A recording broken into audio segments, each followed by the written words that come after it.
No more delays in the Kavanaugh confirmation. Welcome to Faith Nation. I'm Jenna Browder. And I'm John Jessup. Senate Majority Leader Mitch McConnell declared the Senate will decide whether to confirm Supreme Court nominee Brett Kavanaugh this week, making that statement earlier today on the Senate floor. Amber Strong reports on why some Republicans say Democrats are using stall tactics to prevent the vote from happening.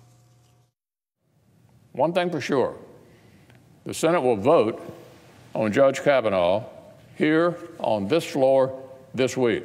But in the background of this historic vote, FBI investigators are looking into those sexual assault allegations against Supreme Court nominee Brett Kavanaugh. Kavanaugh is accused of assaulting Dr. Christine Ford in high school and Deborah Ramirez in college while under the influence of alcohol. It's something he denies. And new developments. A former Yale classmate stating Kavanaugh was, quote, a heavy drinker. That classmate has since spoken to the FBI.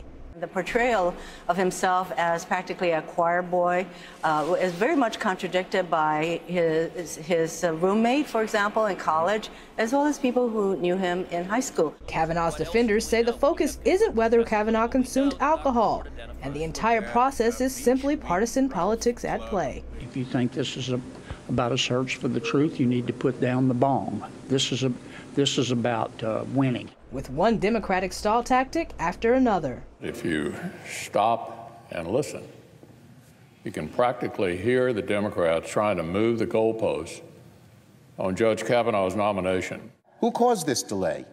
I'd ask Leader McConnell. Not the Democrats. We don't have the ability to do it. It was 3 members on his side who sincerely were seeking better truth. Now those 3 Republicans, Jeff Flake, Lisa Murkowski, and Susan Collins, are still considered swing votes, and 2 red state Democrats, Joe Manchin and Heidi Heitkamp, are yet to be decided, although Democrats are expected to toe party lines. Should that happen, the GOP can only afford to lose 1 vote. That establishes a tie and puts things in the hands of the tiebreaker, Vice President Mike Pence. Amber Strong, CBN News in Washington. All right, thank you, Amber. Well, Abigail Robertson is on Capitol Hill with more. Abigail, I know today you got the chance to talk to the majority leader. What did he have to say about all of this? Yes. Well, I just asked Leader McConnell, guilty or innocent, what does Judge Kavanaugh's nomination process mean for future judicial nominees? And here's how he responded. This is obviously quite a contentious nomination. What is doubly exasperating about this is clearly an effort to destroy the reputation of a good man. I assume you all have noticed he's in effect decided not to go lecture at Harvard in the fall after student demonstrations apparently on campus. This has been the most outrageous, as earlier colleagues put it, search and destroy mission to just literally take out a man's reputation, to ruin his family situation, threats. The whole effort is just despicable by any objective standard. McConnell basically points out that no matter what happens with Kavanaugh in the Supreme Court, Judge Kavanaugh's life as he knows it is forever changed and marked by this process. Abigail, Amber was reporting, all eyes are really on the 3 big swing voters in the Republican Party. We have Flake, Murkowski, and Collins. Any update on which way they may be leaning right now? Yes. Well, Senator Jeff Flake said he will not make a decision until after the FBI releases their findings, and I expect Collins or Murkowski will do the same. And also to that point, that Leader McConnell just said about an hour ago that when the FBI investigation does come out, only senators will be allowed to review it. Yeah, and final question, you mentioned yesterday here on Faith Nation that some people are now calling for an investigation into Dr. Christine Ford's a leaked letter to Dianne Feinstein. What's the very latest on that part? Yes, well, the latest is that while more Republican senators like Bill Cassidy say they want to get to the bottom of how Dr. Ford's letter was leaked, they doubt it will ever actually be investigated. But Cassidy believes this was all part of the Democrats' plan to destroy Judge Kavanaugh's nomination. And take a look at what he told me yesterday. Democrats, Senate Democrats, I should say, were very clear about their strategy. They were going to smear, attempt to delay, do whatever they could, and then after doing whatever they could, hopefully Democrats would take back the Senate and they would block a future Trump appointee. They were very open about this. So we're seeing it play out. Now when documents are released, when Dr. Ford says, I don't want this to go out, and it's leaked, when other things happen which clearly are not part of the procedure, is that an honest mistake, or was it part of a smear and delay campaign? I think the American people will be interested in knowing that. And Jenna, I'm sure there will be many updates between now and when the FBI releases the results of their investigation Friday. So we'll keep you posted from the Hill. All right, Abigail Robertson from the Hill, thank you very much. Thank you. Well, according to USA Today, more than 50 million articles have been written about Trump's second Supreme Court nominee, and the overwhelming majority of that coverage on Kavanaugh has been negative. One study by the Media Research Center shows during the first week after the allegations surfaced publicly, the broadcast network spent nearly 6 hours covering the allegations, and only 8% of their coverage centered on his denial. And joining us now is Rich Noyes, Research Director for the Media Research Council. Rich, a lot of people have criticized the treatment in the media that Kavanaugh has been receiving. What are your thoughts there? Well, I think he's got a right to be upset at the way he's been portrayed in the media. Most of the coverage we've seen over the last 2.5 weeks has portrayed him as some kind of a bad guy, a bully, maybe even an attempted rapist. And if you look at the factual evidence that sort of adorns this case, you had a great example of it yesterday. The prosecutor hired by Senate Republicans, who's an experienced sex crimes prosecutor, went through the evidence, and she said this was weaker than the typical he said, she said case.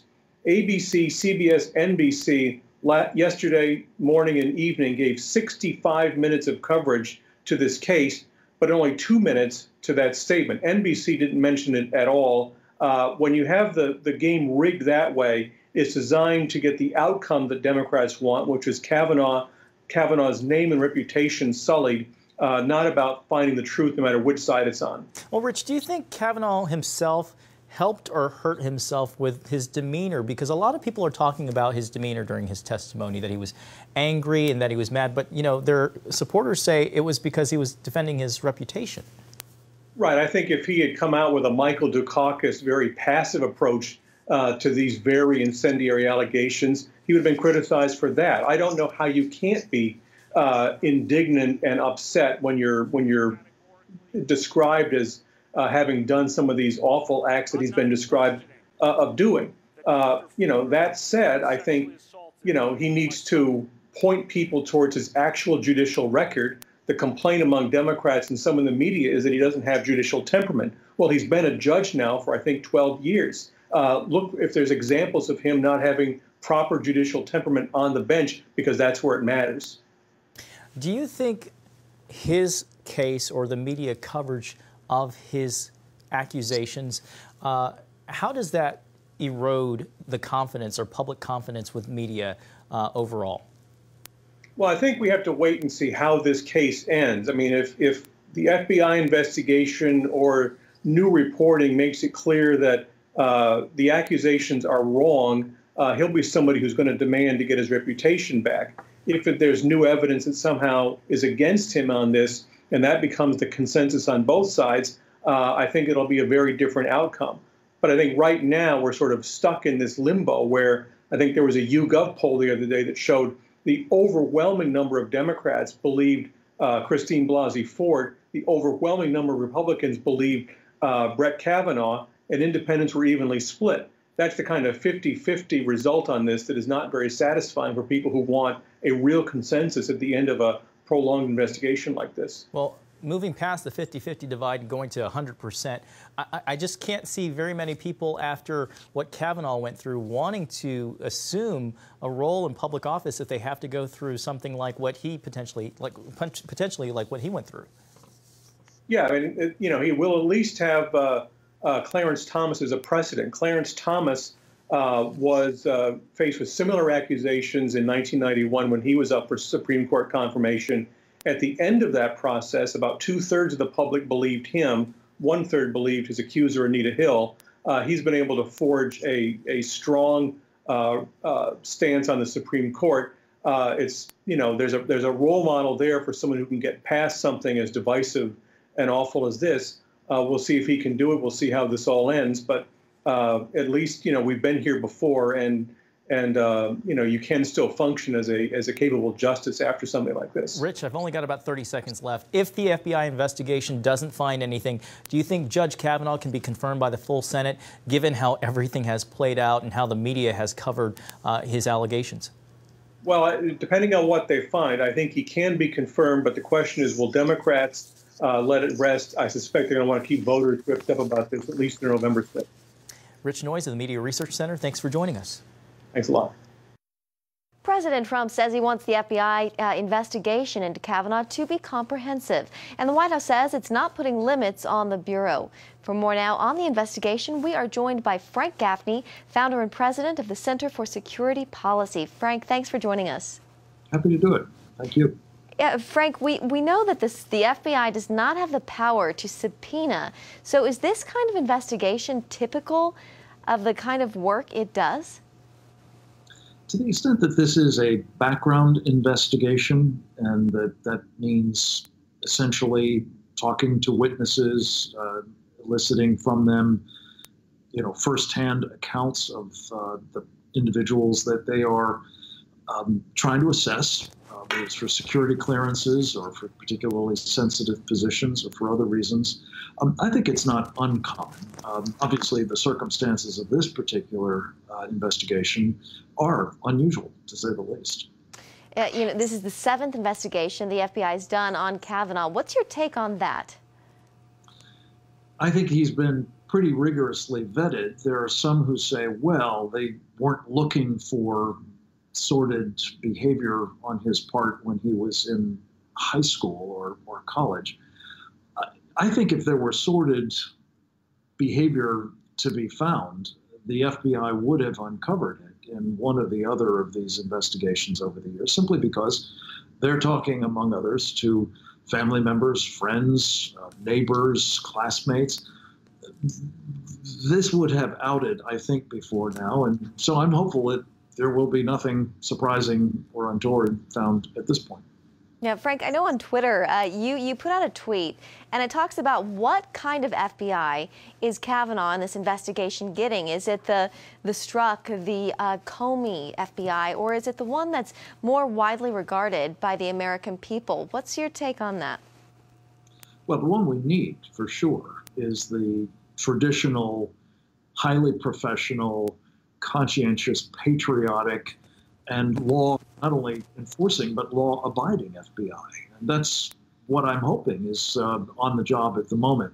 The trouble is that I fear there are probably still in leadership positions in the FBI people who are closer to the old Comey, McCabe, Strzok, Page, Baker team. And that would be very problematic if those people had their fingers anywhere near this particular pie, because chances are they would try to muck things up. Yeah, just real quickly, only a few seconds. Do you think he can get a fair investigation in this political climate, Frank? If the FBI is doing this by the book, I think they will give him a fair and accurate, more to the point, accurate accounting, and that's what the Senate needs. All right, Frank Gaffney, thank you so much for joining us. Thank you. Thanks, Jenna. Brett Kavanaugh's wife, Ashley, is asking for prayer, and according to Dr. James Dobson, founder of Family Talk and Focus on the Family, she's requesting that people pray Psalm 40 over her family and the country. Praying for the Kavanaughs is something Dr. Dobson and his wife Shirley have been doing for weeks. CBN's David Brody recently sat down with Dr. Dobson to discuss the current political climate in America. Without getting political, you can speak to the results of what you've seen so far. And with President Trump, I'm wondering what you have seen so far. I know you get to Washington at times to be part of some of that advice, or at least key piece of advice for him. What have you seen so far? What encourages you, and what would you like to see moving forward? I wish that the whole country knew that the president made many very specific promises, especially to evangelicals, but to people of faith everywhere. Mm-hmm. And he has kept every single one of those promises. He has delivered on what he said. And it would not have surprised me to see what has happened in other presidencies where once the person gets into power, they forget all of those promises and things they did. Donald Trump has not. And especially on the critical issues of the sanctity of human life and the family and the many of the points of righteousness that we all care about. Now you've led me into saying more than I wanted to say, but I tell you, I do have some deep appreciation there. I want to ask you one last question. It's something you mentioned in your newsletter. There was a quote about malice towards none, and maybe you can give the context of that. But the malice towards none quote struck me because of the political environment that we're in, and everybody gets a bit hot-headed at times on both the left and the right, conservatives and liberals. There's no perfection. Right. So what do you want to say to folks that, especially in the evangelical base, who want to fight strongly for Judeo-Christian principles, but also can lose sight of maybe the greater good, the greater goal here? It's got to be done in the context of the Christian faith. We can't abandon what we believe and what Jesus had to say about loving your enemies and those that are opposed to what you are and what you stand for. I'm paraphrasing, but Jesus was pretty clear about all that. And it goes back, as you said, to the Civil War again, where at the end of the Civil War, there was such anger. You can imagine 600,000 men died in that Civil War. And there were those in the North on the victory side that really wanted to hang them all. They really were so angry they wanted to come in and destroy the South. And Abraham Lincoln knew that was not right. And I ended my letter, I've got it in front of me, if you don't mind, that if you go to the monument, the Lincoln Memorial Monument, you find these words from the second inaugural address. Listen to this. After all that hate and killing and destruction, he said, with malice toward none, with charity for all, with firmness in the right as God sees us to see the right, let us strive to finish the work that we're in, to bind up the nation's wounds, north and south, and to care for him who shall have borne the battle, and for his widow and his orphan, to do all which may achieve and cherish a just and lasting peace among ourselves and with all nations. That's inspired. That comes right out of Scripture, really, with malice toward none, with charity to all. And what the other side wanted to do after Lincoln was assassinated and others took over, they really wanted to, punish the South for what it did. Instead, they bound up the nation's wounds. May we be careful with the way we speak and think and talk against those who are opposed to everything we believe. You have to maintain a spirit of charity and love, and God will bless us if we do. The witness of Christ through it all. That's all there is. Coming up, why the warming relationship between the United States and North Korea may be in danger of cooling.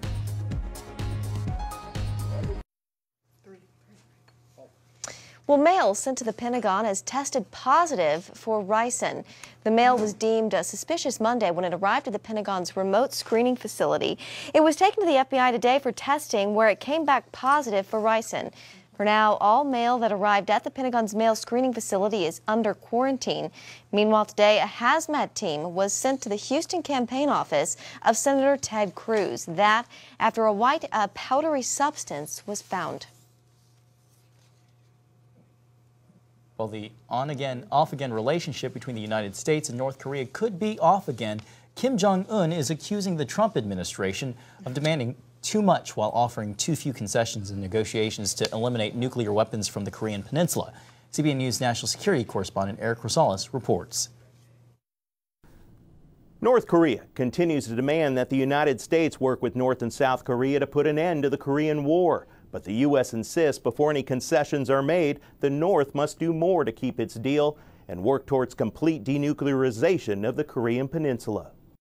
On Tuesday, North Korea called such demands rubbish. Its state-run news agency reported the end-of-war declaration can, quote, never be a bargaining chip for getting the DPRK denuclearized. And speaking at the United Nations General Assembly last week, Kim's foreign minister said he's not seen any cooperation from the U.S. The U.S. insists on the denuclearization first and increases the level of pressure by sanctions to achieve their purpose in a coercive manner, and even objecting the declaration of the end of war. The things that we would hope to see and that we've been very clear about are a complete declaration of their program, what their capabilities are, locations of facilities. Researcher Matthew Ha with the Foundation for Defense of Democracy says despite claims from Kim Jong-un that he's demolished his country's only known nuclear test site, he can't be trusted. South Korea's own intelligence shows North Korea has up to 60 nuclear bombs. Ha says the U.S. should also keep an eye on South Korea's President Moon, a progressive who wants inter-Korean reconciliation. We just need to control the pacing of that to make sure that the U.S. and South Korea are in lockstep, because the alliance between Seoul and Washington, the 60-plus year alliance, has been the linchpin to the security of the Korean Peninsula. Now, Ha calls this a survival game. He says that the U.S. has to continue to put this economic pressure, the sanctions on North Korea, keep them. That's the only way that we're going to continue to bring them to the table. Now, Eric, I understand you just received some breaking news from the State Department? Yes, the State Department did announce that Secretary Pompeo does plan to head to North Korea. He's going to actually go to the whole Asian continent from October 6th through the 8th. October 7th, he's going to be meeting with North Korean dictator Kim Jong-un. Then on the 8th, he's actually headed to Beijing, China. Okay. Eric, you said in your report that South Korea intel shows Korea has up to 60 nuclear bombs. So this country, it's still active in producing them? Oh, very, very active in producing them. Satellite imagery shows that they are still producing these bombs. So, you know, this is just another game by Kim Jong-un right now, and we have to be very, very careful on what exactly we're going to be doing here, because he's still a threat to the United States. Eric, I understand that North Korea and South Korea are removing mines around the DMZ. This, of course, if that's happening, is a positive step. It is a positive step, but then again, you know, you're also dealing with Kim Jong-un. This is more of just trying to dissuade public opinion there. We still have to also think about the artillery that's around in the area. We have some 14,000 artillery items that are still there as well. So, you know, this is just more of a game for Kim Jong-un, and we really have to be careful about not being swayed by this public opinion type of thing. All right, Eric Rosales, thank you for your expertise. Thanks, Eric.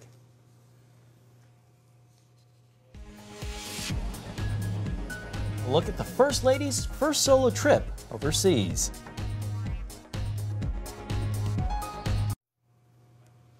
Well, welcome back. First Lady Melania Trump is making her first international trip without the president. The First Lady is visiting African countries, including Ghana, Malawi, Kenya, and Egypt. Today, Mrs. Trump landed in Ghana, the first stop of her week-long visit. Part of the goal of her trip is to promote her Be Best initiative around the world. According to her communications director, the First Lady chose to make Africa her first solo destination because, quote, she has never been before and knows that each country will have its own unique history and culture. Well, Jenna, I got to see some of the photos of the reception. People were warmly greeting her. It looked like she had a great time as well visiting Africa, so wish her the best. It's a big day when the First Lady of the United States visits. That's a big guest. Yeah. Well, that's going to do it for today's Faith Nation. We'll see you right back here again tomorrow.